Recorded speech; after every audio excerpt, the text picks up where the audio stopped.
Good afternoon, everybody, and welcome back to another installment of Scott Selections here for Sunday, November 3rd.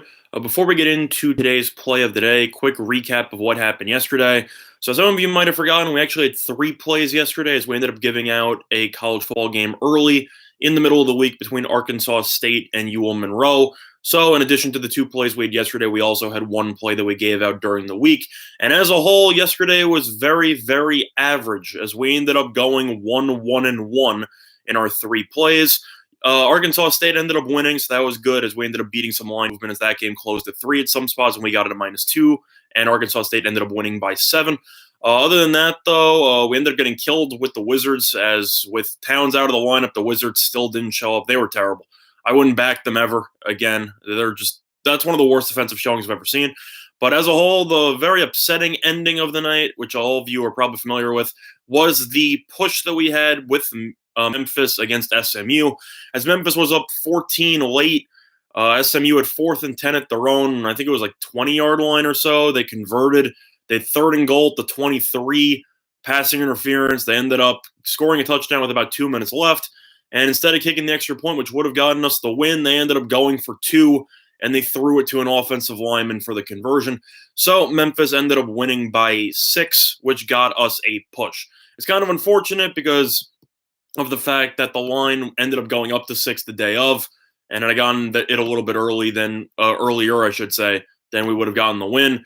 But anytime your team gives up that type of conversion plus the 2-point conversion at the end just for the push is definitely upsetting, considering the fact that Memphis was the right side in that game. But as all either or, we ended up going 1-1-1, so it was pretty much a wash. But other than that, though, we're going to look for a winner today on Sunday. I know that there's one game going on right now between the Texans and the Jaguars. But without trying to sugarcoat it, the game has been pretty boring as Jacksonville only has 3 points. They called that terrible penalty on Calais Campbell against Deshaun Watson, and I just think the refs are absolutely terrible, and I think they're personally killing the sport. But other than that, though, in terms of the play of the day, everyone knows that it's going to be on the NFL because of the fact that it's Sunday. So, you got to get your priorities in, and the NFL is everyone's top priority on Sundays. So we're going to dive into a game starting at 4:25 since the 1 o'clock games are going to be starting in about an hour. So I want to give all of you time to bet it. Now, market-wide, the Green Bay Packers are currently 4-point favorites against the Chargers, even 4.5 at some of the offshore markets. However, FanDuel still has the Packers at -3.5, which is available at -115. And for that reason, we will be giving out the Packers as the play of the day here. So the play that it will be on the Packers -3.5 at -115 on FanDuel. Simply put, I just think the Packers are a better team than 3.5. I know that the general consensus on how odds makers work is that home field advantage typically counts for 3 points. That's usually how it works. That's kind of a general rule of thumb. However, the issue itself is that the Chargers have no home field advantage and nobody goes to their games. And the only people who actually go to their games are the road team's fans. I know that the Packers travel well. The stands are going to be covered with Packers fans. You shouldn't see many Chargers fans. That's just the way it works, as nobody goes to the games in Los Angeles. But overall, just the Packers have been rolling. They ended up beating the Chiefs on Sunday Night Football in their last game. Yes, the Chargers did win their last game against the Bears 17-16, but it came on a missed field goal at the end of the game because of some questionable time management by Matt Nagy, as well as just some poor kicking by Pinheiro. So overall, yes, the Chargers won their last game. Am I impressed? No. I think this team stinks. I've said it before on some of the other shows that there's some teams in the NFL who just try to coast based on their reputation. I know the Chargers have coasted based on their reputation of being chokers in the past, but as a whole, this team just isn't very good. You knew that this team would have a bit of a down year with Derwin James out ever since the preseason, and they've definitely missed him in the secondary. But offensively, the only big news here with the Chargers is the fact that they switched offensive coordinators. They fired Ken Whisenhunt. They ended up promoting a quarterback coach in Shane Steichen, and he will now be the offensive coordinator. Do I think it'll change anything? No. It might look a little bit differently early on, but just because of the fact that you change the person calling the plays doesn't change the fact that the personnel you have isn't even that good. I know the Chargers have Keenan Allen and Mike Williams. They have some weapons with Hunter Henry, and I get that. But Phillip Rivers, just simply put, hasn't been great this season. The offensive line hasn't been great. I know that Okung will be playing a decent amount of more snaps as he gets accustomed to playing in the NFL action one more time. But at the same point, he's only played in one game, so I don't think he will get the full amount of reps. Should play more than he did in last week's game against the Bears.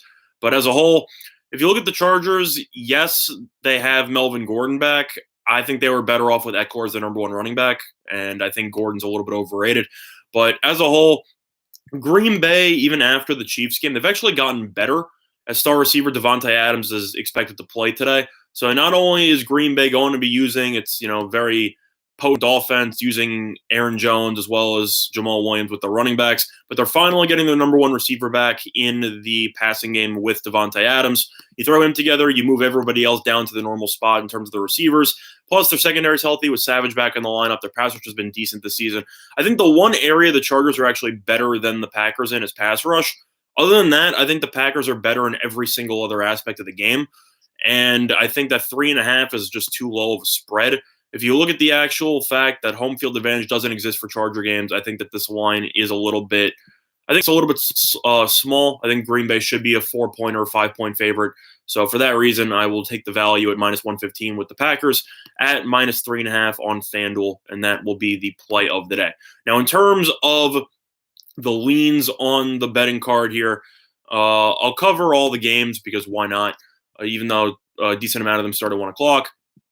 Jets, Dolphins. Yeah, as a Jets fan, I don't even know what to think of that game, to be honest. Because on one hand, for the sake of the franchise, I hope they win. Just because of the fact that if they lose to the Dolphins, if anyone loses to the Dolphins, they should probably just fold the franchise. But on the other hand, this team stinks, and the Jets want a better draft pick. This is an underrated tank bowl that people won't talk about. Money's coming on Miami. I would still take the Jets based on the fact that the Jets were rumored to trade a bunch of people. They only ended up trading Leonard Williams, but they didn't get rid of any of their key pieces. Jamal Adams is still there. So I definitely think that the Jets should get the job done. The game will be ugly, but lean to the Jets on that one. Moving on, Tennessee and Carolina. I'm going to lean to the under, actually, at 43.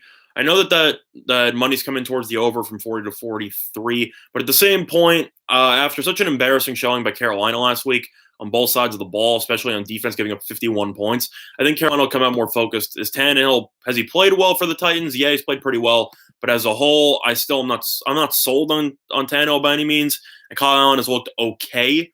He had an interception issue last week, but as a whole, that Carolina wants to run the ball with McCaffrey. And this game will be low scoring. I think both teams, even though they can throw the ball, prefer to run it. And I think you should see points come a bit at a premium. I think I'm going to lean to the under there. And in terms of the spread, I think 3.5 is pretty accurate. I would lean to Carolina just because of their pass rush and Tennessee's terrible offensive line.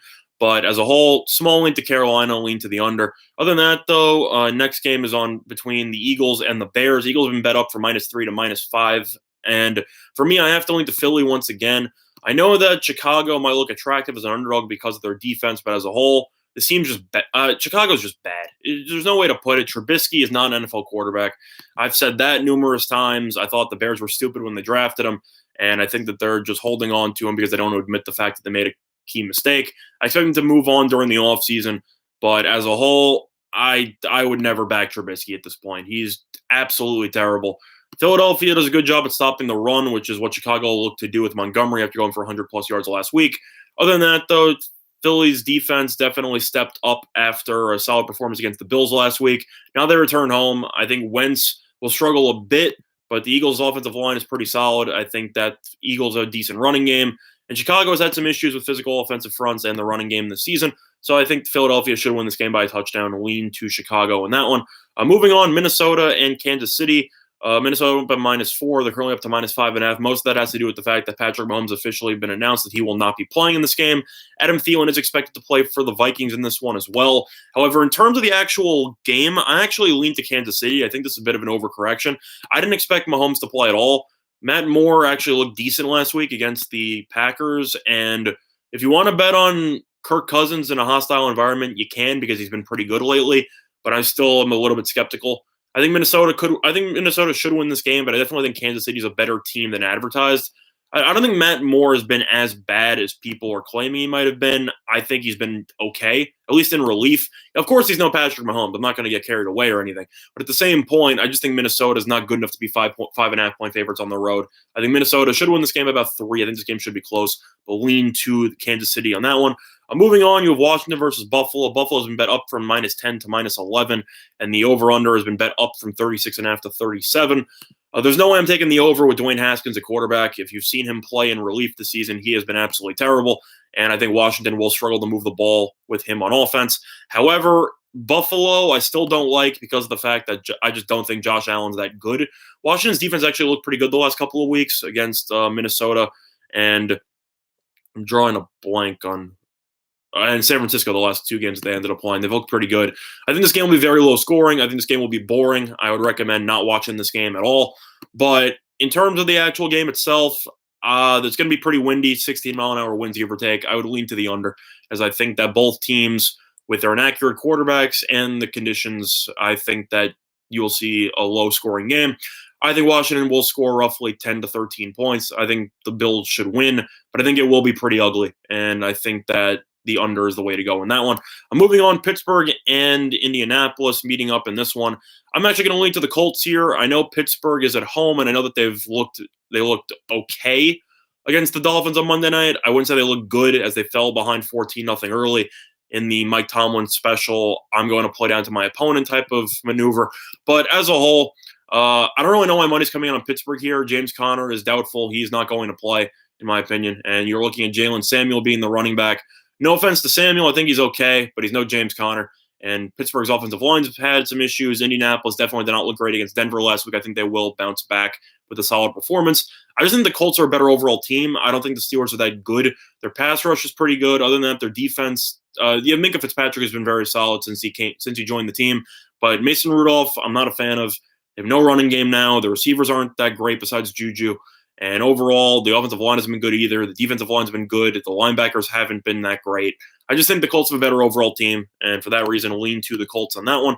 Moving on, you have Tampa Bay versus Seattle. Interesting line movement here. Seattle opened up at -5.5. They're currently down to -4.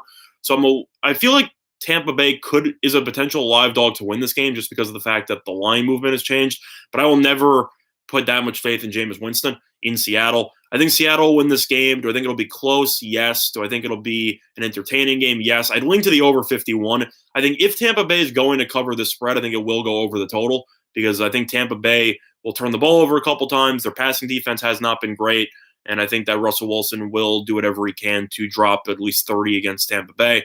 I think this game will be close. I think Seattle will win somewhere in the realm of I don't even know, honestly. I'd say Seattle might win like 30-27 or so. I think this game will be pretty high scoring, but I'll lean to the over in that one. Moving on, Detroit versus Oakland. I'm going to lean to Oakland here. Interesting line movement here. Oakland's moved from -1 to -2.5 and even -3 at Bovada, which is interesting considering the fact that Oakland has not looked great over the last couple of weeks on defense against the Texans and the Packers. While Detroit, they beat the Giants last week at home. Whoop-de-doo. I feel like everyone's beaten the Giants except for the Redskins and I'm drawing a blank on who they beat and the Buccaneers, of course. But overall, I just think that Oakland's playing its first home game since about week 3 after a long road trip. I think that they will be I just think they're going to be motivated for this one. I think the crowd in Oakland will be stoked after such a long layoff from a home game. And Detroit, Slay's going to be back, but they will be missing one of their offensive linemen, which is important. And Oakland is getting a bit healthier. I know Hudson is likely going to be out, but Trent Brown will be back. And I think that there's a reason why the money's coming on Oakland. I'm not going to doubt the line movement. Lean to Oakland on that one. I'm moving on. Cleveland versus Denver. I'm going to take Cleveland -4. Simply put, I don't think Brandon Allen's an NFL quarterback. I know Flacco, whether or not he's actually injured or whether or not he just got benched for cursing out the coach, I think Cleveland's going to do what Cleveland normally does, which is convince people they're good by beating up on bad teams. I think Denver stinks. I think Fangio is a very conservative play caller who hurts his team down the stretch. Is Kitchens a good quarterback? Is Kitchens a good head coach? No. But I think Cleveland actually looked decent against New England with the exception of the turnovers, and I think that they will win this game by about a touchdown. I think Denver is going to have a complete no-show. Lean to Cleveland on that one. Moving on, though, the Sunday night game between New England and Baltimore. I'll lean to New England -3. Simply put, I would have leaned to Baltimore at 4.5, but -3 against an undefeated team that has one of the best defenses pretty much of all time statistically. I'll lean to New England. I think Baltimore's a solid team, but I still question Lamar Jackson's ability to throw. I know that he's made some good throws this season, but I think Lamar Jackson still prefers to run. I think Baltimore will try to control the clock by running the ball, And I think New England will do whatever they can to force Lamar Jackson into some tough spots, as Bill Belichick likes to do. He likes to take away whatever the other team does well. And I think New England will win this game by about a touchdown. I think it'll be close, but I think New England will be able to get the job done. But as a whole, play of the day is going to be on the Green Bay Packers -3.5, which is available on FanDuel at -115. Other than that, though, in terms of NBA, I didn't really look much at the card, so I'm not going to give out my thoughts on that. And there's not much hockey going on. So other than that, though, it's going to be this installment of Scott's Selections here for Sunday, November 3rd. And good luck to all of you and your respective bets today. Bye, everyone.